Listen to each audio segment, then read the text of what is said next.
Olá para você que está assistindo, eu sou o professor Gustavo, sou um homem branco de 30 e poucos anos, cabelo preto curto, vestindo aqui calça jeans e uma camiseta preta, e na aula de geografia de hoje nós vamos estudar os organismos internacionais e geopolítica. Pode parecer complicado, mas a gente vai passinho por passinho e vai dar tudo certo. Antes de mais nada, a gente tem que pensar em duas palavras. Elas são guerra e paz. Quando a gente pensa em guerra e paz, a gente está pensando em duas palavras que são antônimas. Uma é o contrário da outra. Se quando a gente pensa em guerra, a gente está pensando em conflito, em ataque, em destruição, morte, pilhagem, que significa roubo, e destruição, dominação, a gente vai pensar o seguinte: nossa, eu acho que ninguém gosta de guerra. Talvez quem venda armas, talvez quem domina ali ou rouba aquele que foi derrotado até goste. Mas até quem gosta não é muito de assumir. E é aí que surgem os organismos internacionais.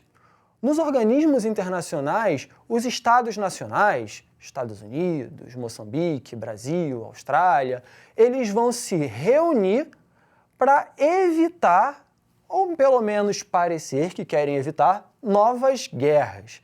Então, enquanto guerra lembra para a gente conflito, o organismo internacional ele vai lembrar para a gente o diálogo a fim de evitar os conflitos. Então, nós temos basicamente dois tipos de organismos internacionais. Aqueles que são universais, que buscam aí abranger o mundo inteiro, e aqueles regionais, para poucos, certo? E os organismos internacionais, eles têm uma diferença das ONGs e dos movimentos sociais.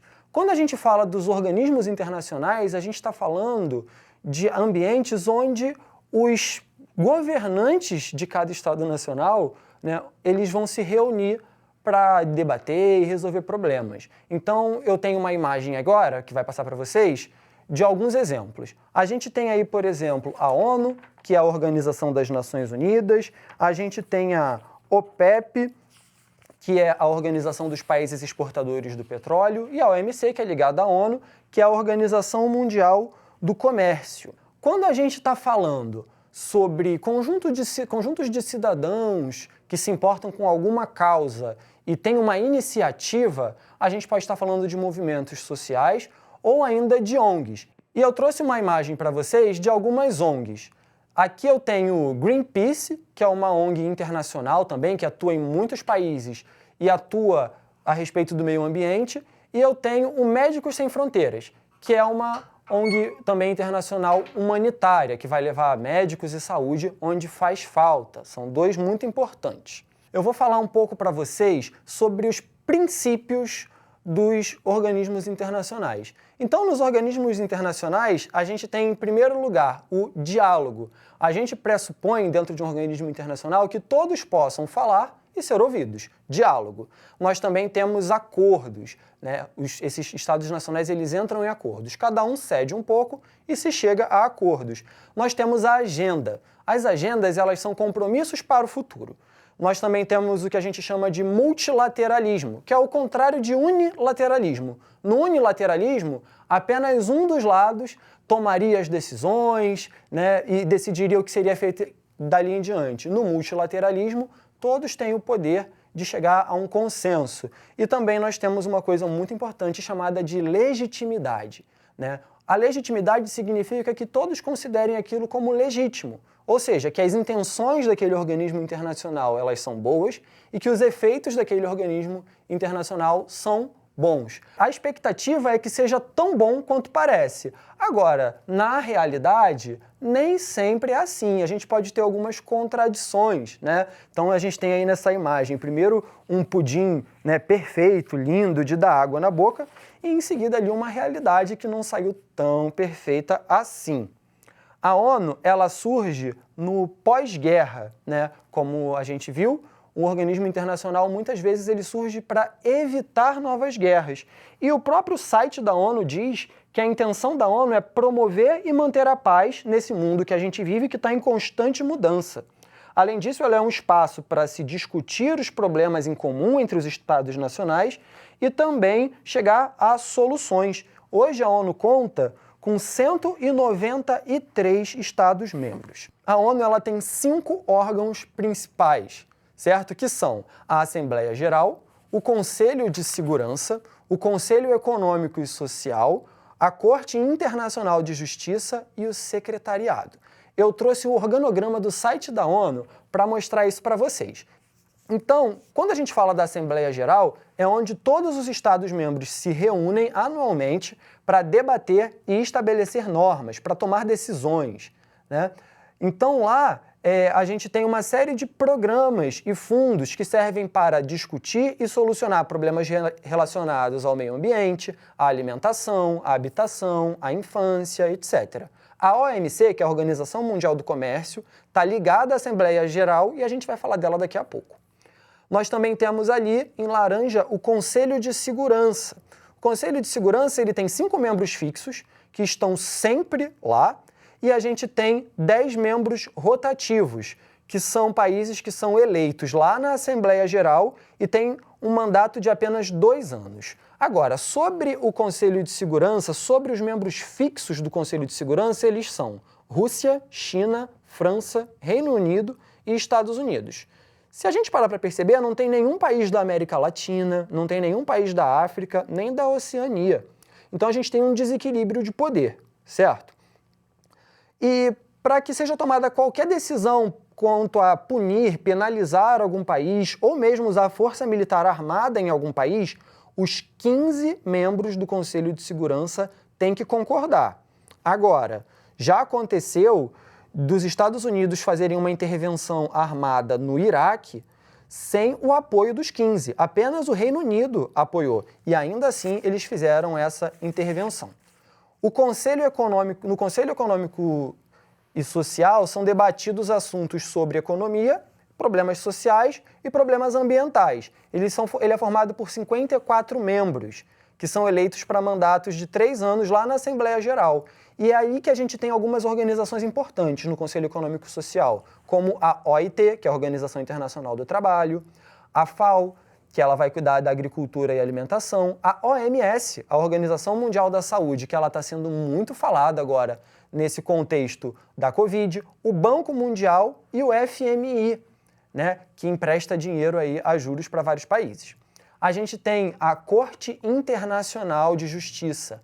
Ela, se baseando nas leis internacionais, o que ela vai fazer? Ela vai julgar e tentar resolver os problemas apresentados pelos Estados nacionais que são membros. Nós também temos o secretariado, que ele vai coordenar os trabalhos que são definidos lá na Assembleia Geral. Eu vou falar da OMC. A OMC, que está ligada, aí como a gente já viu, à Assembleia Geral da ONU. A OMC é a Organização Mundial do Comércio. E a intenção da OMC é estabelecer e manter um comércio justo entre os Estados-membros. E aí a gente vai ter uma série de gente se queixando na OMC. E as principais queixas que a OMC é levada a responder são sobre 2 assuntos, que são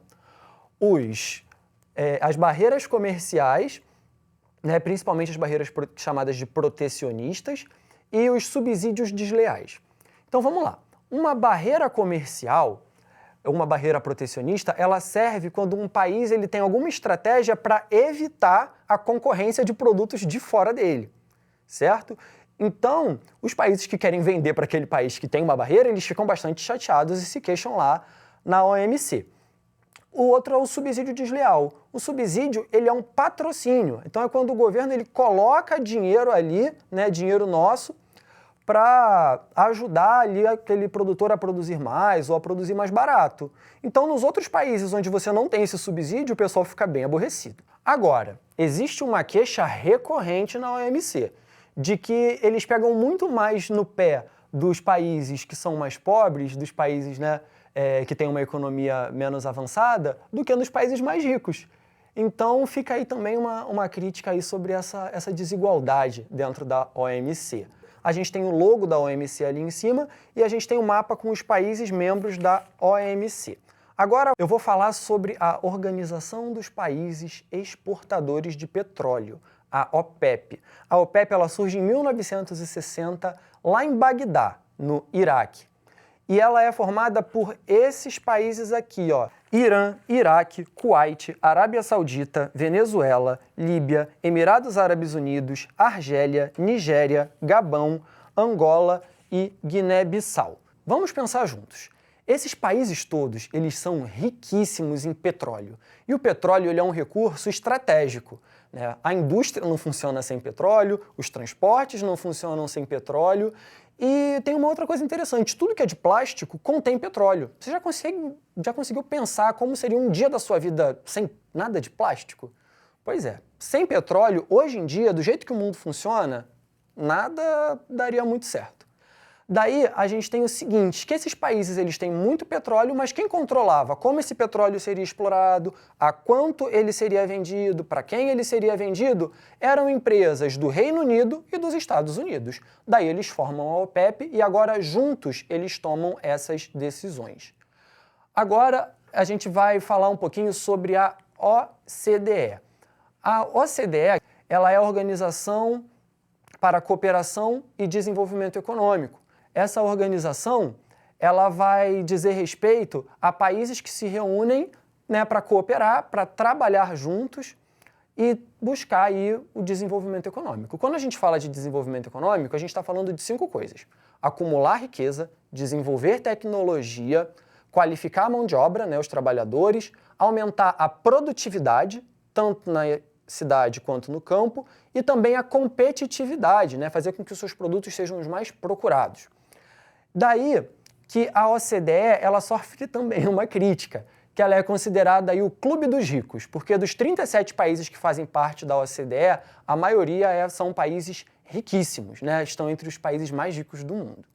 Então, nós, recapitulando, vimos que na aula de hoje os organismos internacionais, eles visam a cooperação, eles visam o diálogo, acordos, agendas em comum e visam manter uma legitimidade. A gente viu que nem sempre funciona conforme o planejado, mas, ainda assim, eles são ferramentas muito importantes na geopolítica atual.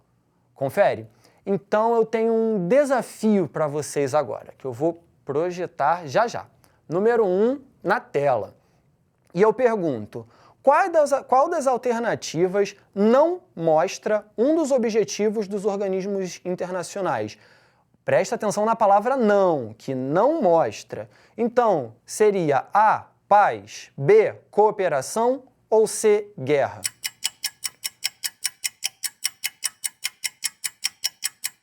Vamos lá. A paz, ela é o objetivo principal, né? Lembra que eu comecei a aula falando da diferença de guerra e paz? B também é um dos objetivos. Por quê? Eles buscam que os países cooperem entre si para evitar a guerra, que é a alternativa C, que é a única que está incorreta. Então você tem que marcar lá C, certo? E agora, próxima questão, na tela. De qual organismo ou órgão o Brasil faz parte? O Brasil ele faz parte do Conselho de Segurança da ONU como membro fixo? O Brasil ele faz parte da OCDE? O Brasil faz parte da Organização Mundial do Comércio, da ONU?